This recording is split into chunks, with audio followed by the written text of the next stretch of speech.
নমস্কার বন্ধুরা, কম্পিটিটিভ দুনিয়া আপনাদের প্রত্যেকে স্বাগত। এবং আপনাদের সাথে আছে আমি পর্ণদীপ আর ইন্ডিয়ান ইকোনমি ফর WBCS। আর যে এর ষষ্ঠ লেকচারে, এই লেকচারে আমরা ইম্পর্টেন্ট টার্মসগুলোর রিভিশন করব। এর আগের ভিডিওগুলোতে আমরা এর আগের 5টা ভিডিওতে বিভিন্ন রকম ইম্পর্টেন্ট টার্ম জেনেছি, জিডিপি, ডিফ্লেটর কি, এগুলো প্রত্যেকটা জেনেছি। তো এইগুলো আজকে আমরা আরেকবার রিভিশন করব।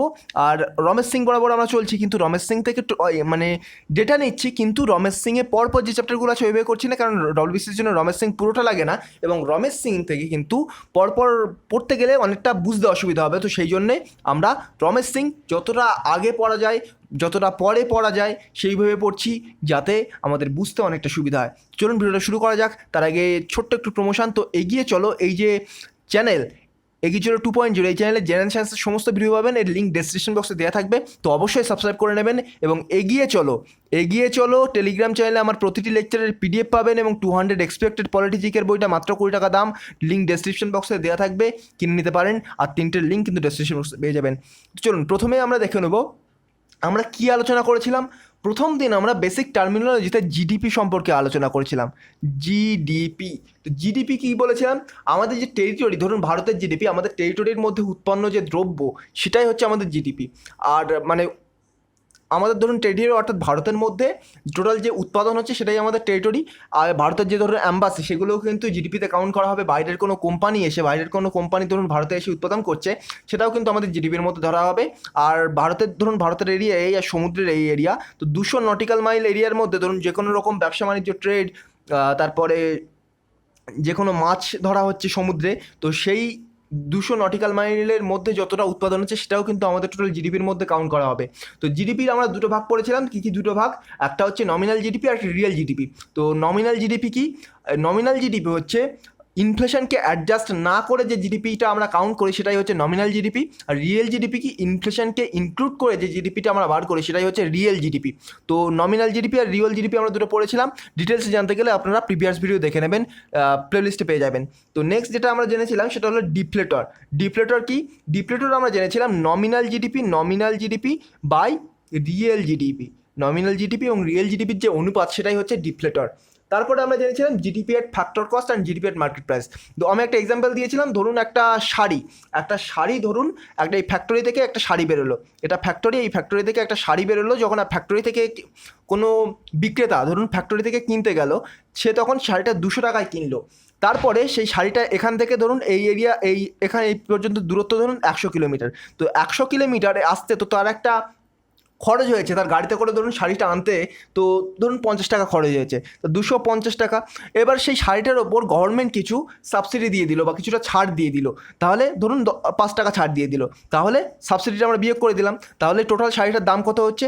200 যোগ 50 মাইনাস 5, তাহলে কত? 250, 245 টাকা। এখানে একটা শাড়ির দাম 245 টাকা, কিন্তু তার খরচ হচ্ছে, আপনি দেখতে পাচ্ছেন এখানে 250 টাকা। কিন্তু এখানে 50 টাকাটা তো সমস্ত শাড়ি আনতে খরচ হচ্ছে, সে নিশ্চয়ই একটা শাড়ি আনতে এতটা রাস্তা অতিক্রম করবে না। সেহেতু ধরুন 100টা শাড়ি আনলো, তাহলে 100টা শাড়ির জন্যও তার খরচ হয়েছে কত? 50 টাকা খরচ হয়েছে। সেখানে প্রতিটা শাড়ির জন্য সে 45 টাকা করে মানে তুলে নিচ্ছে। তো 45 টাকা গুণ 100 করুন, 4500 মাইনাস 50 কত হয়? 4350 টাকা তাহলে লাভ হয়ে যাচ্ছে। এইভাবে তাদের লাভ ঠিক হয়। তো এখান থেকে যে ওই বিক্রেতা কিনেছে শাড়িটা, এই যে দামটাই কিনেছে, সেই দামটা হচ্ছে কি? এটাই হচ্ছে জিডিপি এক ফ্যাক্টর কস্ট। আর এই যে এখান থেকে কোনো আপনি ধরুন এবার ওই দোকানদারের কাছ থেকে আপনি শাড়িটা কিনলেন 245 টাকায়, ওই 245 টাকায় ওইটাই কিন্তু হচ্ছে জিডিপি এক মার্কেট প্রাইস। তাহলে জিডিপি এক ফ্যাক্টর কস্টের সাথে আমরা যদি ইনডিরেক্ট ট্যাক্স মাইনাস সাবসিডি বিয়োগ করি, তাহলে কিন্তু জিডিপি এক মার্কেট প্রাইস হয়ে যায়। জিডিপি আর ফ্যাক্টর কস্টের সাথে আমরা ইনডিরেক্ট ট্যাক্স যোগ করব, তার সাথে সাবসিডি বিয়োগ করে দেবো, অর্থাৎ গভর্নমেন্ট যে ছাড় দিচ্ছে, গভর্নমেন্ট যে সাবসিডি দিচ্ছে, সেটা বিয়োগ করে দেবো, তাহলেই কিন্তু আমরা জিডিপি অ্যাট মার্কেট প্রাইস পেয়ে যাবো। নেক্সট যেটা ছিল মেজারিং জিডিপি। আমরা জিডিপি কীভাবে পরিমাপ করি? তো এখানে অনেকগুলো মেথড রয়েছে, যার মধ্যে ইনকাম মেথড রয়েছে, এক্সপেন্ডিচার মেথড রয়েছে। তো ইনকাম মেথডের মাধ্যমে আমরা জিডিপিকে কিন্তু পরিমাপ করি না। কেন পরিমাপ করি না? অ্যাকচুয়ালি সবাই সবার ইনকাম কেউ বলতে চায় না যে আমার ইনকাম এতটা, কেননা তাকে বেশি পরিমাণে ট্যাক্স দিতে হবে, তাহলে ট্যাক্স পে করার ভয়ে তারা তাদের ইনকাম বলতে চায় না, ব্ল্যাক মানির জন্য তারা তাদের ইনকাম বলতে চায় না, সঠিক ইনকাম বলতে চায় না। তো সেই জন্য ইনকাম মেথডের মাধ্যমে আমরা জিডিপিকে পরিমাপ করি না, কিন্তু আমরা এক্সপেন্ডিচার মেথডের মাধ্যমে জিডিপিকে পরিমাপ করি। কিন্তু সবাই দেখবেন ইনকাম বলতে না চাইলেও সে তার এক্সপেন্ডিচারকে কিন্তু অবশ্যই বলতে চায়, বরং বাড়িয়ে বাড়িয়ে বলে। তো তাহলে এক্সপেন্ডিচার মেথডে আমরা যদি জিডিপি পরিমাপ করি, তখন সেটা হবে C+I+G plus expenditure minus export minus import. এবার কি এখানে সিকে কিছু টার্ম করা হয় কনজামশন, অর্থাৎ সে যে ভোগ করছে, মানে কোনো দ্রব্যর যে ভোগ করছে, যেমন প্রাইভেট সেক্টরে যে মেডিকেল যে ফার্মাসিউটিক্যাল ইন্ডাস্ট্রি থেকে সে ধরুন ওষুধ কিনছে, তো এই যে ওষুধটা কিনে সে খাচ্ছে এটাই হচ্ছে তার কনজামশন, সে ভোগ করছে। আর এটা কি সে ইনভেস্টমেন্ট, সে কর্পোরেট সেক্টর ধরুন ইনভেস্ট করছে, এটাই তো আর ইনভেস্টমেন্ট। জিটা কি গভর্নমেন্ট স্পেন্ডিং হচ্ছে। তারপর এক্সপোর্ট, সে এক্সপোর্ট করছে কিছু, মানে আর তারপর ইম্পোর্টও করছে কিছু। তো এক্সপোর্ট আর ইম্পোর্টের থেকে নেট যদি আমরা বার করি, ধরুন এক্সপোর্ট করলে 100 টাকা আর ইম্পোর্ট করলে 50 টাকা, তাহলে নেট কত হচ্ছে, নেট এখানে হচ্ছে 50 টাকা, তো 50 টাকা এখানে বেশি পাচ্ছে, তো সেটাই আমরা এখানে যোগ করেছি। তাহলে কি সিতে কনজামশন, আইতে কি ইনভেস্টমেন্ট, জিতে কি গভর্নমেন্ট স্পেন্ডিং, ইতে এক্সে এক্সপোর্ট আর মাইনাস আইএমএ ইম্পোর্ট। তো এরপরে ছিল আমরা পড়েছিলাম ট্রান্সফার পেমেন্ট। ট্রান্সফার পেমেন্ট কি, তো সোশ্যাল সিকিউরিটিস, যেমন ধরুন স্টাইপেন্ড, বেকারদের ভাতা। তো তার মানে কি কোনো সার্ভিস না নিয়ে গভর্নমেন্ট পেমেন্ট করে, কোনো সার্ভিস না নিয়ে ধরুন একটা কাজ 100 দিনের কাজ, 100 দিনের কাজ বলতে কি 100 দিনের আপনার কাছ থেকে 100 দিনের কাজ করিয়ে নেবে, তার পরিবর্তে গভর্নমেন্ট আপনাকে পে করবে।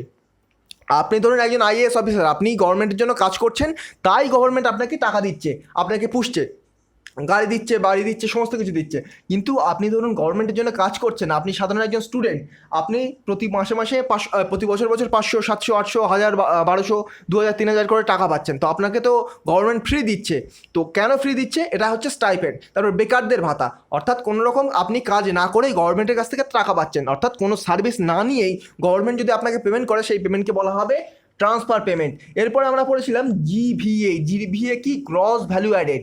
গ্রস ভ্যালু অ্যাডেড অর্থাৎ যে কোনো পার্টিকুলার সেক্টরের জিডিপি যদি আমরা বার করি, বা যে কোনো পার্টিকুলার সেক্টরের মোট প্রোডাকশন।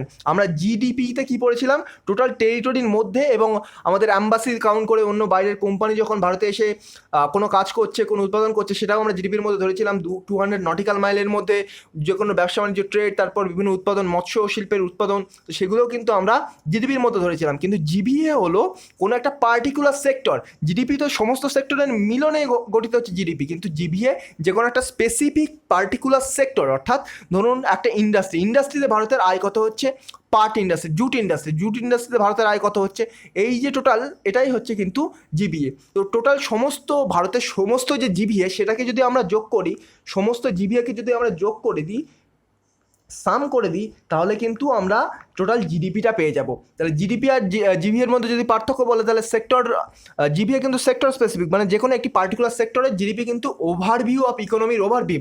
আর জিবিএর ক্ষেত্রে কিন্তু আর একটা বড় পার্থক্য হচ্ছে সেক্টরের এফিসিয়েন্সি মেজার করতে কিন্তু জিবিএ কাজ করে, অর্থাৎ জিবিএর মাধ্যমে বোঝা যায় কোন সেক্টর কতটা এগিয়ে, কোন সেক্টর থেকে সব কতটা পিছিয়ে, কিন্তু জিডিপির মাধ্যমে কিন্তু সেটা বোঝা যায় না, কারণ সমগ্র সেক্টরকে একসাথে দেওয়া থাকে। তো এরপর আমরা পড়েছিলাম কম্পোনেন্টস অফ ইন্ডিয়ার জিডিপি। তো ইন্ডিয়ার জিডিপির কম্পোনেন্টগুলো কী কী, যেমন প্রাইমারি সেক্টর পড়েছিলাম। প্রাইমারি সেক্টর কি, নেচারের সাথে একদম ডিরেক্টলি কানেক্টেড যেগুলো, যেমন ধরুন এগ্রিকালচার, ডিরেক্টলি নেচার থেকে আমরা উৎপাদন করছি, এটা হচ্ছে এগ্রিকালচার, এটা প্রাইমারি সেক্টরে পড়বে। সেকেন্ডারি সেক্টর কি বলেছিলাম, এই যে নেচার থেকে আমরা যেগুলো কালেক্ট করছি, অর্থাৎ এগ্রিকালচারাল যে প্রোডাক্টগুলো কালেক্ট করছি, সেগুলোকে প্রসেসিং করতে হচ্ছে, সেগুলোই হচ্ছে সেকেন্ডারি সেক্টর। যেমন ধরুন মাইনিং, তারপর ইন্ডাস্ট্রি। আমরা মাইনিংয়ের মাধ্যমে কী করি, প্রকৃতিতে ধরুন হিরে, তারপর সোনা, এগুলো আছে, এগুলো তো আমরা মানে ডিরেক্টলি ইউজ করতে পারি না, তো সেগুলোকে প্রসেসিং করতে হবে, সেগুলোকে শুদ্ধ করতে হবে। তো শুদ্ধ করাটাই হচ্ছে প্রসেসিং বলা হয়, এটাই কিন্তু সেকেন্ডারি ইন্ডাস্ট্রিতে পড়ে। তারপর আপনি প্রকৃতি থেকে ধান তুলেছেন, সে ধানকে ঝেড়ে সেখান থেকে চাল বার করা, সেটা তো একটা প্রসেসের মধ্যে দিয়ে এগিয়ে নিয়ে যেতে হবে, সেটাই হচ্ছে ইন্ডাস্ট্রি। এখানে ধান ইন্ডাস্ট্রি এখানে সেকেন্ডারি সেক্টর হিসেবে কাজ করবে। তারপর পড়েছিলাম আমরা টার্সিয়ারি। তো তিনটে কম্পোনেন্ট ছিল, প্রাইমারি সেক্টর, সেকেন্ডারি সেক্টর আর টার্সিয়ারি সেক্টর। তো তিনটে কম্পোনেন্ট ছিল। টার্সিয়ারি সেক্টরে আমরা কী পড়েছিলাম, যে যেসব সেক্টর প্রাইমারি এবং সেকেন্ডারি সেক্টরকে অপারেট করে, সেগুলোই হচ্ছে টার্সিয়ারি সেক্টর। যেমন ধরুন সার্ভিসেস সেক্টর, টিচার ধরুন স্টুডেন্টকে পড়াচ্ছে কীভাবে সে চাষ করবে, কীভাবে সে ইন্ডাস্ট্রি স্থাপন করবে, বিজনেস করবে, তো সেটা তো টিচার যে পড়াচ্ছে এটা তো সার্ভিসের মধ্যে পড়ছে। কেন পড়ছে সার্ভিসের মধ্যে, কারণ সে সেকেন্ডারি সেক্টর, অর্থাৎ সে যে মাইনিং করবে, সে যে কোনো একটা ব্যবসা করবে, ইন্ডাস্ট্রি তৈরি করবে, সেটার জ্ঞান দিচ্ছে, মানে সেটাকে কন্ট্রোল করছে। প্রাইমারি মানে টিচার যদি ভুল জিনিস শেখায়, তাহলে সে নিশ্চয়ই একটা ভালো ইন্ডাস্ট্রি তৈরি করতে পারবে না। টিচার যদি ভুলভাল জিনিস শেখায়, তাহলে সে এগ্রিকালচারে ডেভেলপমেন্ট করতে পারবে না, তার কৃষিতে লাভ হবে না। তো টিচারগুলো কিন্তু এখানে সার্ভিস সেক্টরের মধ্যে পড়ছে। এরপরে আমরা পড়েছিলাম জিএনপি। জিডিপির ক্ষেত্রে আমরা পড়েছিলাম টোটাল টেরিটরির মধ্যে, জিএনপির ক্ষেত্রে দেখা যাবে ন্যাশনালিটি বা সিটিজেনশিপ, অর্থাৎ ভারতের যদি জিএনপি মাপা হয়, তাহলে ভারতের টোটাল ব্যক্তি ভারতের মধ্যে বা ভারতের নাগরিকরা টোটাল কত ইনকাম করছে এবং ভারতের যে নাগরিক আছে তারা বিদেশে গিয়ে যে ইনকামটা করছে সেই ইনকামটাও যোগ করতে হবে। আর বাইরের দেশের নাগরিকরা ভারতে এসে যে ইনকামটা করছে, বাইরের দেশের নাগরিকরা ভারতে এসে যে ইনকাম করছে সেটাও কিন্তু আমাদের বিয়োগ করতে হবে। তাহলে আমাদের টোটাল ভারতের জিএনপি যদি বলা হয়, গ্রস ন্যাশনাল প্রোডাক্ট যদি বলা হয়, তাহলে আমাদের ন্যাশনালিটি বা সিটিজেন যারা ভারতের সিটিজেন তাদের ইনকামকে কিছু বোঝানো হবে। কিন্তু এখানে একটা জিনিস, ভারতের সিটিজেন যারা বিদেশে গিয়ে ইনকাম করে ভারতে পাঠাচ্ছে সেটা কিন্তু যোগ করতে হবে। আর তার থেকে বাইরের যেসব দেশের সিটিজেন তারা ভারতে এসে যোগ করছে, ভারতে এসে উৎপাদন করছে, তাদেরটা কিন্তু ইনকাম করছে, তাদেরটা কিন্তু বিয়োগ করে দিতে হবে। তো এই হচ্ছে জিএনপি। তো জিএনপি কিন্তু আইএমএফ কিন্তু জিএনপির বেসিসে দেশের র্যাঙ্কিং নির্ধারণ করে। মনে রাখবেন ওটা আইএমএফ জিএনপির বেসিসে দেশের র্যাঙ্কিং নির্ধারণ করে, এটা কিন্তু জিডিপির বেসিসে হয় না। এরপর আমরা পড়েছিলাম এনডিপি। এনডিপি কি, জিডিপির থেকে যদি আমরা ডেপ্রিসিয়েশনকে বিয়োগ করি তখন আমরা এনডিপি পেয়ে যাব। আর পার ক্যাপিটা ইনকাম কিসের বেসিস হয়, জিএনপির থেকে ধরুন আমরা ডেপ্রিসিয়েশনকে বাদ দিলাম তখন আমরা এনএনপি পাবো। আর এই এনএনপি বাই পপুলেশন, এটাই কিন্তু পিসিআই বা পার ক্যাপিটাল ইনকাম। তারপর আমরা পিপিপি পড়েছিলাম, ওটা দেখে নেবেন, ওটা লেকচার থেকে দেখে নেবেন। পিপিপিটা প্রচুর বড়, আমি এখন অ্যানালাইসিস করছি না। তো এক্সচেঞ্জ রেট ধরুন $1 সমান 75 টাকা বর্তমানে, এটাই এক্সচেঞ্জ রেট। আর পিপিপি ওটা দেখে নেবেন, পারচেসিং পাওয়ার প্যারিটি ওটা দেখে নেবেন। আর changes made to GDP calculation, এটা 2015 সালে চেঞ্জ করা হয়েছিল জিডিপি ক্যালকুলেশনের ক্ষেত্রে। যেমন ধরুন জিডিপি ফ্যাক্টর কস্ট থেকে জিডিপি মার্কেট প্রাইসের সাহায্যে মাপা হয়। তারপরে বেস ইয়ার 2004 থেকে 2005 সাল ছিল 2015 সালের আগে। তারপর বেস ইয়ার 2011-12 করা হয়েছিল 2015 সালের পরে। তারপর এএসআই থেকে MCA21 সফটওয়্যার ইউজ করা হচ্ছিল। এএসআই আগে ইউজ করা হতো জিডিপি ক্যালকুলেশনের ক্ষেত্রে, বর্তমানে কিন্তু MCA21 সফটওয়্যার ইউজ করা হচ্ছে।